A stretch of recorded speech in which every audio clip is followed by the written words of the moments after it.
اللہ نے کوئی بیماری ایسی نہیں اتاری جس کے لیے شفا نہ اتاری ہو. ہر بیماری کا علاج موجود ہے. یہ الگ بات ہے کہ ہمیں پتہ نہ ہو یا کسی ڈاکٹر کو پتہ نہ ہو. اور نازل کرنے کا کیا مطلب ہے؟ بیماری آتی ہے تقدیر سے، تو بیماری اور شفا دونوں ہی تقدیر کا حصہ ہے. یعنی اگر بیماری تقدیر کا حصہ ہے تو شفا بھی تقدیر سے ہوتی ہے. اور جب کوئی دوا بیماری کے مطابق ہوتی ہے تو اللہ کے اذن سے شفا ہو جاتی ہے، لیکن بڑھاپے اور موت کا کوئی علاج نہیں ہے. حدثنا محمد بن المثنى حدثنا ابو احمد الزبيري حدثنا عمر بن سعيد بن ابي حسين قال حدثني عطاء بن ابي رباح عن ابي هريره رضي الله عنه عن النبي صلى الله عليه وسلم قال ما انزل الله داء الا انزل له شفاء. ابو ہریرہ رضی اللہ عنہ سے روایت ہے، نبی صلی اللہ علیہ وسلم سے روایت کرتے ہوئے کہتے ہیں کہ آپ صلی اللہ علیہ وسلم نے فرمایا ما انزل اللہ داء، نہیں اتاری اللہ نے کوئی بیماری، الا انزل له شفاء، مگر اللہ نے اس کے لیے شفا بھی اتاری ہے، یعنی اس کی شفا کا بھی انتظام کیا ہے. ایک اور روایت میں آتا ہے کہ تم بیماری کا علاج کرو لیکن حرام چیزوں سے دوا نہ کرو. یعنی علاج تو ہے لیکن حرام سے نہیں. یہاں اصل میں امام بخاری اس نظریے کی تردید کرنا چاہتے ہیں کہ بعض لوگوں کا خیال یہ ہے کہ جب بیماری آئے تو صرف صبر کرو اور اپنے آپ علاج نہ کرو اور بیماری پر راضی رہو. یعنی بعض صوفیاء کا یہ خیال ہے کہ بیماری بھی اللہ کے حکم سے آئی ہے تو پھر اس پر صبر کرو اور علاج نہ کرو کیونکہ آپ کو تکلیف پر اجر ملے گا. لیکن سنت کی پیروی میں اجر ملتا ہے، دین کی تعلیمات پر عمل کرنے میں اجر ملتا ہے. تو اس لیے یہاں پر آپ دیکھیے کہ رسول اللہ صلی اللہ علیہ وسلم کا یہ فرمانا کہ ہر بیماری کی شفا موجود ہے، دوا موجود ہے، تو پھر بیماری پہ راضی ہو کے بیٹھ نہ جاؤ، علاج کی کوشش کرتے رہو. اور علاج کے لیے ضروری ہے سب سے پہلے کہ بیماری کی تشخیص ہو، ڈائگنوز کی جائے کہ مرض ہے کیا، مرض کیوں ہوا ہے، اور پھر اس کے مطابق علاج کیا جائے. کیونکہ بعض اوقات علاج کرتے ہیں لیکن شفا نہیں ہوتی کیونکہ یہی نہیں سمجھ آتی کہ مسئلہ کیا ہے. تو رسول اللہ صلی اللہ علیہ وسلم نے ایک اور حدیث میں فرمایا ہر مرض کی دوا ہے. جب کوئی دوا بیماری کے نشانے میں بیٹھ جاتی ہے تو اللہ کے حکم سے مریض تندرست ہو جاتا ہے. یعنی ڈاکٹر کو ابھی یہ نہیں پتا چلا کہ کیا دینا چاہیے، اس مریض کے لیے کیا ضرورت ہے، لیکن جب اللہ تعالیٰ کے اذن سے اس کے دماغ میں آ جاتا ہے کہ یہ دوا بنتی ہے اور وہ دیتا ہے تو مریض ٹھیک ٹھاک ہو جاتا ہے. اذن اللہ کا ہوتا ہے، توفیق بھی اللہ کی ہوتی ہے، لیکن کوشش اور محنت انسان کی ہوتی ہے. اور انسانوں کو اس علم کو پڑھنا بھی چاہیے. ڈاکٹر بننا، اس علم کو پڑھنا اگر انسانوں کے فائدے کی نیت سے ہو، اللہ کے اس حکم کے مطابق تو اجر ہی اجر ہے. وہ جتنے سال اس میں لگائے گا، جتنا تھکے گا، جتنی محنت کرے گا، اور پھر جس طرح مریضوں کو دیکھے گا، ان کا دکھ دور کرے گا، تو یہ سارے کا سارا اللہ کے حکم کے مطابق ہے. کیونکہ نبی صلی اللہ علیہ وسلم کیا فرما رہے ہیں کہ ہر مرض کی دوا، اور جب کوئی دوا بیماری کے نشانے میں بیٹھتی ہے تو اللہ کے حکم سے مریض تندرست ہو جاتا ہے. تو اس کو ڈھونڈنے کی ضرورت ہوتی ہے. تو جیسا کہ پہلے میں نے عرض کیا کہ دو طریقوں سے شفا ہوتی ہے، ایک ہے دوا سے اور دوسرا ہے دعا سے. تو بیماری جب ہو تو دو چیزیں یاد رکھے، دعا اور دوا دونوں ہی کریں. اب آپ دیکھیے کہ دعائیں تو ہمیں وحی کے ذریعے معلوم ہوئی اور دوائیں جو ہیں یہ تجربات کے ذریعے بھی، اور کچھ نبی صلی اللہ علیہ وسلم نے بھی ہمیں بتائی ہیں. علاج کروانے کا ایک تیسرا طریقہ بھی لوگوں نے اختیار کر رکھا ہے. وہ کیا ہے؟ ایسا دم جھاڑ جو شریعت میں منع ہے، ایسے ٹوٹکے وغیرہ جس کا کوئی بنیاد نہیں ہے، یا محض وہم کی بنیاد پر علاج کرنا اور غیر شرعی طریقے اختیار کرنا. مثلا کوئی پیتل کا چھلا پہن لیتا ہے، کوئی دھاگا باندھ لیتا ہے، کوئی گرے لگا کے پہن لیتا ہے، کوئی چینز پہنتا ہے. یعنی اس قسم کے جو بھی طریقے ہیں جو غیر شرعی طریقے ہیں ان سے بچنا چاہیے. کسی قبر پہ جا رہے ہیں، اس کی مٹی اٹھا رہے ہیں، کوئی جسم پہ مٹی مل رہے ہیں، اس طرح کی چیزوں سے بچنا چاہیے. یہ غیر شرعی طریقہ ہے. شرعی طریقے سے دعا اور دوا دونوں کے ذریعے علاج کیا جا سکتا ہے، لیکن غیر شرعی طریقے سے علاج کرنے سے انسان کا ایمان بھی جاتا ہے اور اس کی آخرت بھی برباد ہو جاتی ہے. دنیا میں تو علاج کیا ہوگا، آخرت ہی گما بیٹھے. تو وہ طریقے جن میں شرک پایا جاتا ہو، جس میں اللہ کے علاوہ کسی اور سے کچھ مانگا جاتا ہو کہ آپ ہماری مدد کریں. جیسے کہ بہت سے لوگ جب بچے پیدا نہیں ہوتے تو کیا کرتے ہیں، کہاں لے جاتے ہیں، درگاہوں پہ لے جاتے ہیں، مزاروں پہ لے جاتے ہیں، اور پھر کہتے ہیں کہ انہوں نے ہمیں اولاد دی ہے. نعوذ باللہ. قرآن کیا کہتا ہے، یَهَبُ لِمَن یَشَاءُ إِنَاثًا وَيَهَبُ لِمَن یَشَاءُ الذُّکُورَ. جس کے لیے چاہتا ہے لڑکیاں دیتا ہے، جس کے لیے چاہتا ہے لڑکے دیتا ہے، اور جس کو چاہتا ہے بانٹ کر دیتا ہے، جس کو چاہتا ہے ملا کے دیتا ہے، دونوں دیتا ہے، اور جس کو چاہتا ہے بانٹ کر دیتا نہیں دیتا. یہ اس کی تقسیم ہے، یہ اس کی مرضی ہے، یہ اس کا فیصلہ ہے. لیکن اگر اللہ نے نہیں لکھا تو کسی دربار پہ جانے، کسی درگاہ پہ جانے سے اولاد نہیں ہوگی. اس سے بچنا چاہیے. پھر اس حدیث میں آپ دیکھیے کہ ما انزل اللہ داء، نہیں اتاری اللہ نے کوئی بھی بیماری. یہ حسی بیماری بھی ہو سکتی ہے، جسمانی بیماری بھی ہو سکتی ہے، اور روحانی بیماری بھی ہو سکتی ہے. یعنی کوئی نظر ہو سکتی ہے، کوئی جادو ہو سکتا ہے، کوئی مینٹل النس ہو سکتی ہے، کوئی ڈپریشن ہو سکتا ہے، انسان کو پریشان کرنے والی کوئی بھی چیز ہو سکتی ہے کہ جس کو النس کہیں گے. تو یہ ساری اللہ کے اذن یا تقدیر کا حصہ ہوتی ہے، اور ہر چیز کے پیچھے کوئی حکمت ہوتی ہے، کوئی وجہ ہوتی ہے. یعنی اللہ سبحانہ وتعالیٰ کے اذن سے جب کوئی بیمار ہوتا ہے تو یہ نہیں کہ اللہ تعالیٰ اس پہ کوئی ظلم کرتا ہے، وہ اس لیے ہوتا ہے کہ اللہ تعالیٰ بعض اوقات اس بندے کو گناہوں سے پاک کرنا چاہتا ہے. بعض اوقات اس کے ذریعے سے اس کی آخرت کے درجات بلند کرتا ہے. کئی دفعہ ایسا بھی ہوتا ہے کہ انسان کا جو درجہ اللہ کے ہاں لکھا ہوا ہے وہ اپنے اعمال کی وجہ سے اس درجے تک نہیں پہنچتا، تو اللہ تعالیٰ اس پر کوئی آزمائش نہیں دیتے. کبھی ایسا ہوتا ہے کسی کو کوئی فریکچر ہو جاتا ہے، کسی کو کوئی ایسی بیماری اچانک آ جاتی ہے، اور وہ پھر اس میں صبر کرتا ہے تو وہ فوراً ایک دم اس کا گریڈ بہت اونچا چلا جاتا ہے جو عبادت سے حاصل ہونے والا نہیں تھا. بعض اوقات انسان جب بیمار ہوتا ہے تو وہ اپنے بارے میں زیادہ سوچتا ہے کہ میں نے کیا کیا گناہ کیے، میری کیا کیا غلطیاں ہیں. جب انسان صحت مند، انرجیٹک، طاقتور ہوتا ہے تو اس وقت کیا کرتا ہے، بھاگا دوڑا پھرتا ہے، ادھر جاؤ ادھر جاؤ، اس سے گپ شپ، ہنسی کھیل، مذاق، کھانا پینا. اس کو اللہ کی یاد کم آتی ہے. لیکن جب انسان بیمار ہو کے بستر پر پڑ جاتا ہے تو پھر اللہ کی یاد بہت آتی، پھر توبہ استغفار بھی بہت ہوتی، پھر دعائیں بھی بہت ہوتی. تو یہ سب چیزیں اس کے درجے بلند کرنے کا ذریعہ بن جاتی ہیں. پھر آپ دیکھیے کہ جس طرح بیماریاں دو طرح کی ہیں، علاج بھی دو طرح کے ہیں. جیسے شروع سے میں عرض کر رہی ہوں آپ کو، قرآن شفا ہے. قرآن مجید میں اللہ تعالیٰ فرماتے ہیں، یا ایھا الناس قد جاءتکم موعظۃ من ربکم وشفاء لما فی الصدور وہدی ورحمۃ للمؤمنین.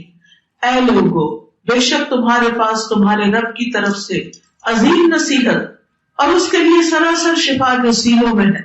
دل کی بیماریوں کے لیے خاص طور پر قرآن شفا ہے، اور ایمان لانے والوں کے لیے سراسر ہدایت اور رحمت آئی ہے. تو اس لیے انسان کو قرآن سے علاج کرنا چاہیے. اور پھر اس میں یہ یاد رکھیے کہ تجربہ نہیں کرنا چاہیے کہ چلو ذرا کر کے دیکھتے ہیں ہوتا کہ نہیں علاج، بلکہ پورے یقین کے ساتھ علاج کرنا چاہیے. کیونکہ اللہ تعالیٰ نے ہر بیماری کا علاج پیدا کیا ہے، اس لیے علاج کرنا چاہیے. مسند احمد کی روایت میں آتا ہے، حیث خلق الداء خلق الدواء فتداؤ. جیسے اس نے دوا پیدا کی بیماری، ایسے ہی دوا بھی پیدا کی، دونوں اللہ کی کریشن ہے. فتداووا، تو تم کیا کرو؟ دوا کرو. دوا کرنے کا حکم دیا گیا ہے. اسامہ بن شریک کہتے ہیں میں نبی صلی اللہ علیہ وسلم کی خدمت میں پہنچا تو میں نے دیکھا کہ آپ کے صحابہ آپ کی مجلس میں ایسے بیٹھے ہوئے تھے گویا ان کے سروں پر پرندے بیٹھے ہیں، یعنی بہت ادب سے اور سکون سے بیٹھے ہوئے تھے. چنانچہ میں نے سلام کیا اور میں بیٹھ گیا. ادھر ادھر سے بدوی لوگ آئے، آرابی. انہوں نے پوچھا اے اللہ کے رسول صلی اللہ علیہ وسلم کیا ہم علاج کر لیا کریں؟ ہمیں اجازت ہے ہم علاج کریں؟ آپ نے فرمایا دوا استعمال کیا کرو. بلا شبہ اللہ نے کوئی بیماری ایسی پیدا نہیں کی مگر یہ کہ اس کی دوا پیدا کی ہے، سوائے ایک بیماری کے بڑھاپے کی، اس کی دوا نہیں ہے کوئی. پھر اسی طرح دوا سے شفا اللہ کے اذن سے ہوتی ہے، یہ بھی یاد رکھنا چاہیے. شفا ڈاکٹر کے ہاتھ میں نہیں ہوتی، اللہ کے ہاتھ میں ہوتی، اللہ کے اذن سے شفا ہوتی ہے. علاج کروانا اللہ کے حکم میں سے ہے. تو علاج کروانے کے کچھ اصول ہیں، یہ بھی یاد رکھیے. نمبر 1، اللہ کو شافی ماننا کہ اللہ ہی شافی، اللہم انت الشافی لا شفاء الا شفاؤک. ابراہیم علیہ السلام نے کہا تھا وَإِذَا مَرِضْتُ فَهُوَ يَشْفِينِ، جب میں بیمار ہوتا ہوں تو وہ مجھے شفا دیتا ہے، اور شفا اللہ کے ہاتھ میں ہے.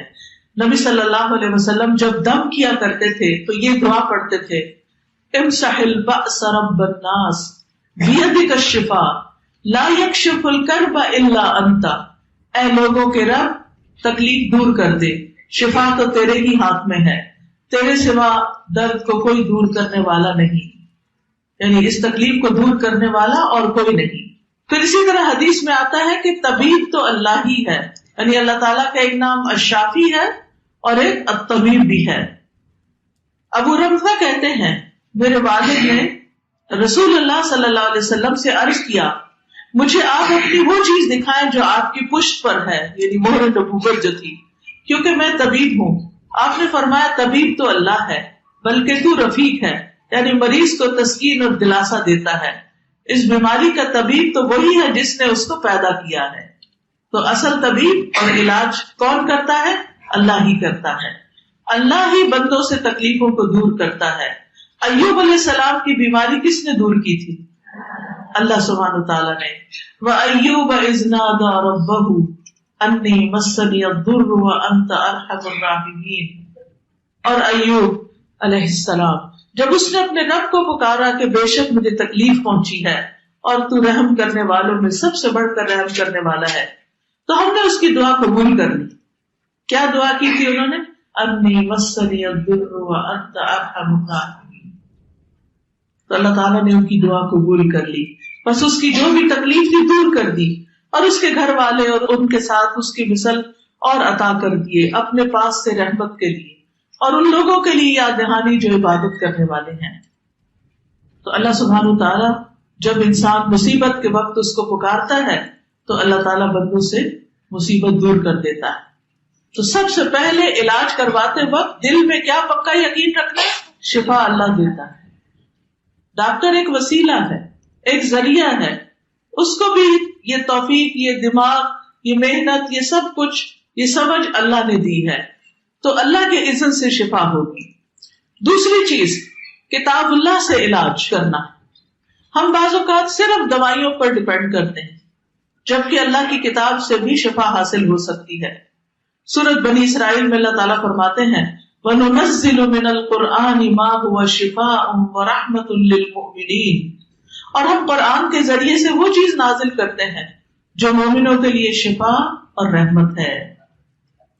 حضرت عائشہ سے مروی ہے کہ رسول اللہ صلی اللہ علیہ وسلم ایک مرتبہ ان کے پاس تشریف لائے تو ایک عورت حضرت عائشہ کا علاج کر رہی تھی یا آپ کو دم کر رہی تھی.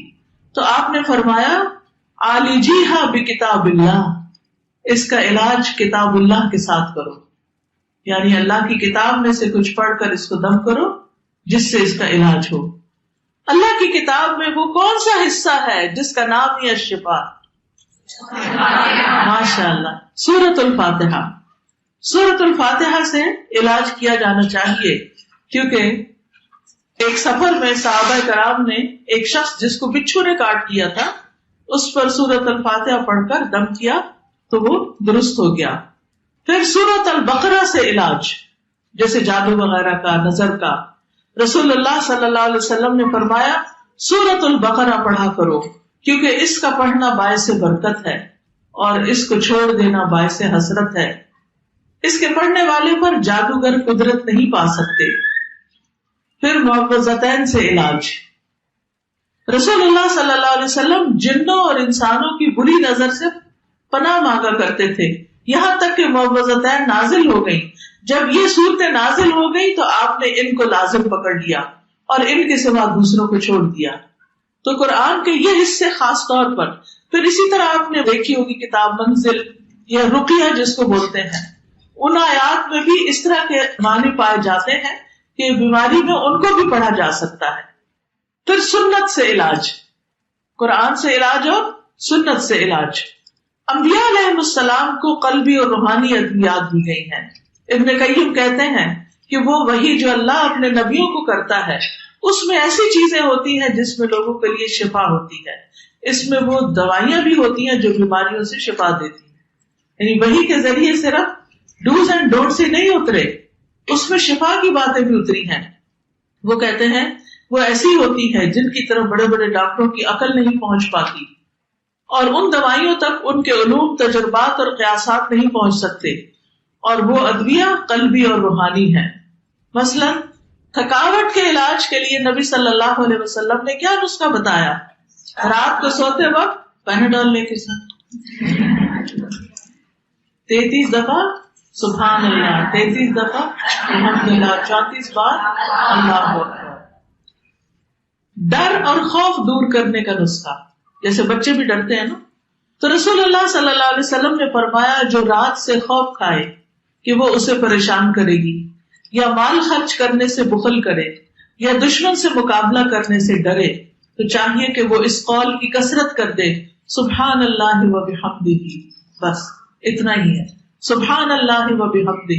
یعنی جب آپ کو ڈر لگ رہا ہو، کبھی لگا ڈر، سب کو کبھی نہ کبھی لگتا ہے، جب ڈر لگے تو تسبیح شروع کر دے سبحان اللہ و بحمدہ. اور اللہ کا ذکر ویسے بھی بچاؤ ہے، یعنی دشمن سے بچاؤ کا ذریعہ ہے. جوڑوں کے درد کا علاج ہر جوڑ کا صدقہ ہے.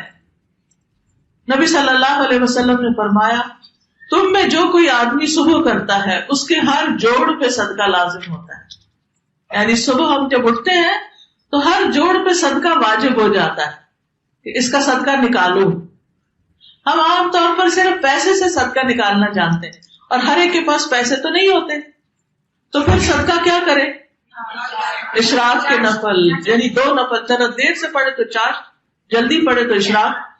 یہ 2 نفل جو ہیں یہ 360 جوڑوں کا صدقہ ہے.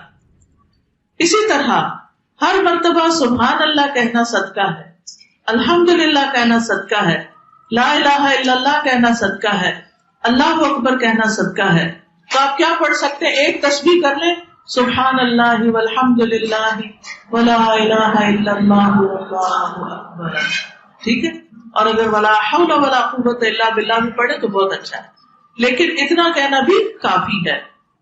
اسی طرح زہریلا جانور اگر کوئی ڈنک مار جائے تو اس کے بارے میں آتا ہے، حضرت علی سے روایت ہے کہ نبی صلی اللہ علیہ وسلم کو بچھو نے ڈس لیا اور آپ نماز پڑھ رہے تھے.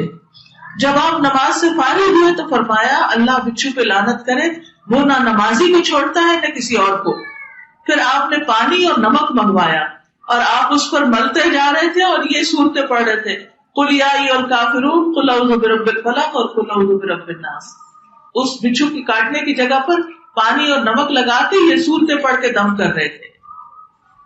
تیسری چیز طب نبوی سے علاج کرانا، جس میں سب سے پہلے حجامہ.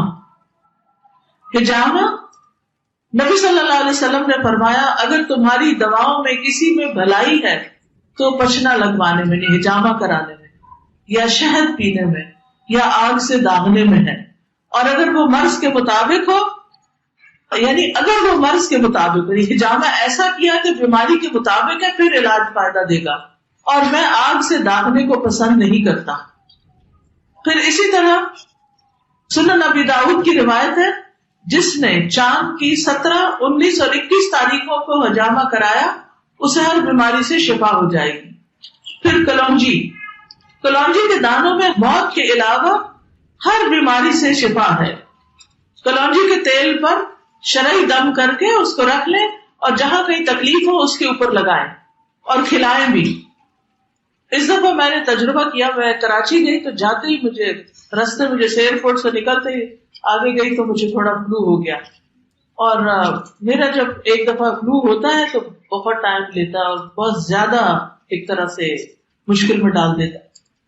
تو اللہ نے دل میں ڈالا، میں نے شہد میں کلونجی کا تیل ملایا، مکس کیا اور اس کو تھوڑا تھوڑا لینا شروع کر دیا۔ الحمدللہ تیسرے دن مجھے اللہ نے آرام دے دیا، اور اس کے دوران پڑھاتی بھی رہی، سب کام کرتی رہی، ورنہ میری بیماری میں تو مجھے لازماً لیٹنا پڑتا اور بہت تکلیف ہوتی، لیکن اللہ ہی نے دل میں ڈالا، کیونکہ جب میں وہاں پہنچی تو انہوں نے میرے لیے بالکل فریش کلونجی کا آئل نکلوا کے رکھا ہوا تھا کمرے میں، تو اس میں میری نظر پڑی اور شہد بھی رکھا ہوا تھا، تو ان کو دونوں کو ملایا اور اس سے علاج شروع کر دیا۔ الحمدللہ کوئی دوا نہیں لینی پڑی، کچھ نہیں، اللہ نے اسی سے شفا دی، کیونکہ شہد میں بھی شفا ہے، کلونجی میں بھی، اور دونوں کو اگر آپ ملا لیں تو پھر نور علی نور۔ شہد کے بارے میں قرآن مجید میں آتا ہے فیہ شفاء للناس، کہ جس میں لوگوں کے لیے شفا ہے۔ رسول اللہ صلی اللہ علیہ وسلم نے فرمایا شفا 3 چیزوں میں ہے، پچھنے لگوانے میں، شہد پینے میں اور آگ سے داغ لگانے میں، اور میں اپنی امت کو آگ سے داغ لگانے میں منع کرتا ہوں۔ پھر آب زمزم، زمزم کا پانی اس مقصد کے لیے ہے جس کے لیے وہ پیا جائے، یعنی جس نیت سے آپ اس کو پیئیں گے اس میں انشاءاللہ آپ کو فائدہ دے گا۔ آپ صلی اللہ علیہ وسلم نے فرمایا اس زمین پر، اس پلانٹ پر سب سے بہترین پانی زمزم کا پانی ہے، یہ بھوکے کے لیے کھانا اور بیماری سے شفا ہے۔ پھر پانی سے علاج، آپ صلی اللہ علیہ وسلم کو جب بخار ہوا تھا تو آپ نے لوگوں کو کیا حکم دیا تھا کہ پانی کا ٹب بھرے اور آپ کے اوپر پھر پانی ڈالا جائے۔ نبی صلی اللہ علیہ وسلم نے فرمایا جب کسی کو بخار ہو جائے تو 3 رات سحری کے وقت اس پر ٹھنڈا پانی بہایا جائے۔ سردیوں میں obviously نہیں، لیکن یہ کہ گرمیوں میں، ٹھنڈے سے مراد اس زمانے میں فریج نہیں تھے اور نہ فریزر تھے، اس سے مراد یہ ہے کہ جیسے رات کا پانی ہوتا ہے ٹھنڈا۔ پھر زیتون کا تیل، زیتون کا تیل بھی بہت فائدے کی چیز ہے۔